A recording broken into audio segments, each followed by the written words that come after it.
and gentlemen, boys and girls. My name is Diptii Shah and welcome to my show, Artistry. Today I have with me Ms. Niru Vishwanath, who is a marketing communications expert and, more importantly, a cancer victor. Today, we are privileged to have her as she shares her cancer journey. Thank you, Niru, and welcome to my show. Thank you, Diptii. Thank you for inviting me. And thank you to all those who've tuned in to listen to this and watch it. My pleasure, Niru. So, Niru, tell us about your cancer journey. How did it begin? Okay, so I think just like a lot of people, I mean, you live under the illusion that it can never happen to you. It only happens to others. So I actually discovered a lump myself. This happened end of 2019, so in the month of December, and actually got my confirmation, the confirmation of diagnosis on the last day of 2019.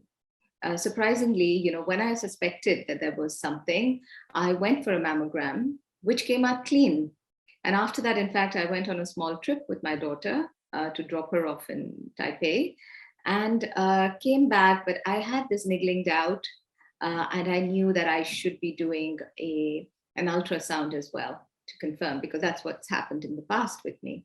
I'd do a mammogram followed by an ultrasound just to make sure. So when I did that, that's when it came out as suspicious. And on the last day, I remember 2019, December 31st, is when my GP said, I know you're coming here for a follow-up, you're coming here to get your report, but can you come earlier? Can you rush? And she immediately fixed an appointment for me with the breast surgeon. And she said, it's the last day, people are going off on breaks, but I've managed to get you this appointment, just get there. And once I went there, a biopsy was done, a fine needle aspiration was sent off, but then the doctor was fairly certain that there was something. And then it all took a little while, when they ran further tests and, you kind of figure out the pathology of the tumor. And all that got confirmed in the first week of January. And Jan 14th, I started my treatment, which was chemotherapy. Niru, this 2-week period between the results of your USG and actually starting your treatment, how was this period and how did you feel? So the anxious period was really until I received the complete diagnosis. And the PET scan and the MRI scan reports in particular, because they tell you whether the cancer has spread to any other part of the body. So that was an anxious wait. And we got to know that within about 4 or 5 days of doing the test. And so the diagnosis was clear. It was, it had affected the left breast and a few lymph nodes.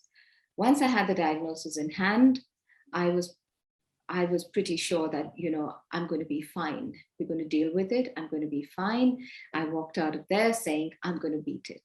And then I just went about preparing myself, as in I wrapped up at work, I did the handing over, I, did whatever applications were needed to go on long sick leave. And that was it. What was your medical course of treatment after that? So I needed the entire, series of treatment, which is I needed chemotherapy. We started with chemotherapy and something called target therapy, because the breast cancer that I had was HER2 new positive, which is estrogen receptor positive. So we needed target therapy to shut down the estrogen receptors. And while it is a more aggressive form, but the good news is that the therapy, the target therapy, is very effective. And you can actually go and, exactly pinpoint where the treatment is needed. And it tends to have more better outcomes. And the target therapy is a bit longer. The chemo by itself was 6 rounds. The target therapy continued for 18 rounds. But it's the chemo which has more of the side effects. So I finished with the chemotherapy. I had to go in for a surgery, which is left breast mastectomy, and some of the lymph nodes got taken out as well. I also underwent breast reconstruction at the same time. So it was like 2 surgeries done at the same time. It's about a 7.5 to 8 hour surgery, and followed by radiation. Radiation, I had to undergo 25 rounds of radiation. And the radiation got over end of July, but the target therapy continued until January of 2021. This seems like a very intensive course of treatment and includes the entire gamut of, cancer solving mechanism. What were the side effects, if any, of this treatment? So chemo, I think everybody knows, is quite, it makes you feel quite sick. It's a 3-week cycle. So you have your first chemo session, and then you wait for 3 weeks, and then you have the next. So in that 3-week period, normally the first week is the worst. Of course, they prepare you, they give you steroids, they give you enough medication, to cope with the nausea, to cope with anything else. So the first week is pretty off, your taste buds go, you can get ulcers in your mouth, on your tongue,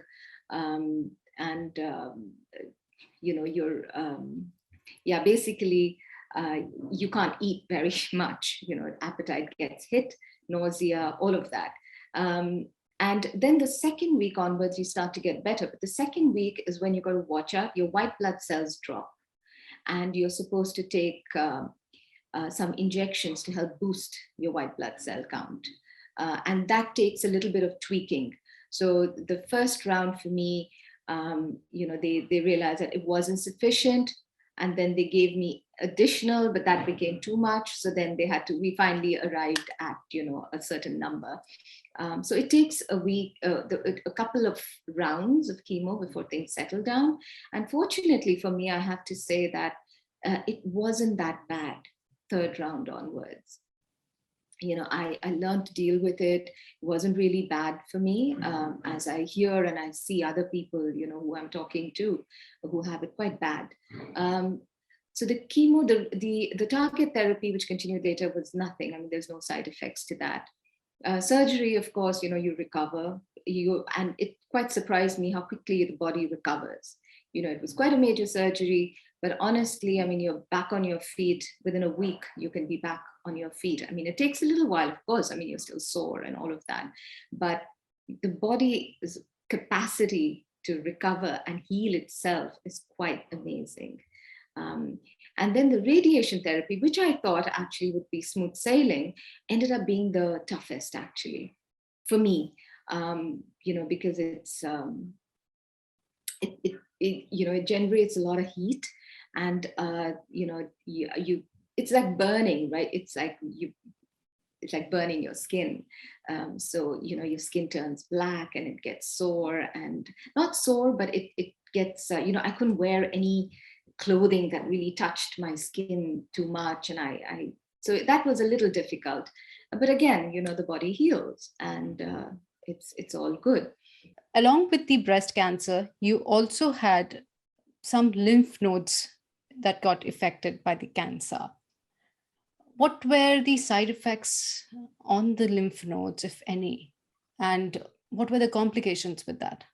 Yeah, so this is an unfortunate side effect, which, about 30% of women who have any kind of breast surgery could be affected by, and particularly if you've had lymph nodes taken out and you go through radiation. So even though the number of lymph nodes taken out for me were not huge, I mean, the doctor didn't think that it would affect me, but I ended up with something called lymphedema, which is when the lymphatic drainage system gets compromised. And it means that there is swelling on that side, because the lymphatic fluids are not able to drain out properly. So this is something that I feel that there needs to be more attention on, because even though the surgeon kind of first said, yeah, there seems to be some lymphedema, go for physiotherapy. But physiotherapy is not, it's not a sustainable kind of a solution to it. And there is actually very focused kind of treatment that it needs. And finally, I found my way to the Breast Cancer Foundation, where there are experts in dealing with lymphedema. And I am still dealing with it, you know, even though my surgery was in May of 2020. So I'm still dealing with it, but it's much, much, much better thanks to this attention. It's a condition that they say is not curable, and my mind refuses to accept that, but it can be managed. And you know, you can do everything. I mean, life can go on as normal, but it's just an irritant. The way you have handled your cancer journey, it seems to me that you are a very mentally strong person. Does your way of handling your treatment apply to other people? I would really think that all of us, regardless of our backgrounds and what we've gone through, we all have, you know, strength within us. And in situations like this, where you're facing adversity, that strength just comes out. You know, it's there in all of us. And for me, I wouldn't describe myself as a very strong person. I mean, not before this, you know, this experience. I knew that, you know, I am pretty stoic and pretty tough when it comes to anything to do with myself. If I have, you know, a challenge or something, I look at myself as a problem solver. I'm not one to dwell on, you know, I don't go down the rabbit hole of why me, or, you know, any guilt or blame or, you know, any of those, or regrets. But I can be anxious, especially when it comes to the children. And I've told you, right, I did have anxious moments every time I go for a blood test or a follow-up. I do feel a little bit of anxiety, but then I'm able to move on. And through this journey, I think the thing that I did for myself, and I don't say this applies to everybody has different ways of coping. For me, the thing was a complete shutdown. I made sure that I stayed in a very, very positive space. So I did not Google. I did not want to know what the possible side effects of any of this could be, because I do believe that once you know that, it's bound to happen. You know, you almost anticipate it, and then you know, that starts to happen. So the less I knew, the better. And that also meant for, you know, that I did not tell too many people about it, because I didn't want to regurgitate all this information again and again, talk about this. I didn't want to, you know, I strongly believe in, and I hope this doesn't sound, you know, like voodoo to people, but I do believe that thought is energy, and whatever we say, whatever we think, all has energy. So it was important that even the people who I was talking to and everybody were only giving me positive thoughts and positive energy. I didn't want worry. I didn't want, you know, and people give advice at a time like this. Everybody has advice to give, and all coming from a great place. They all intend well. They all mean well.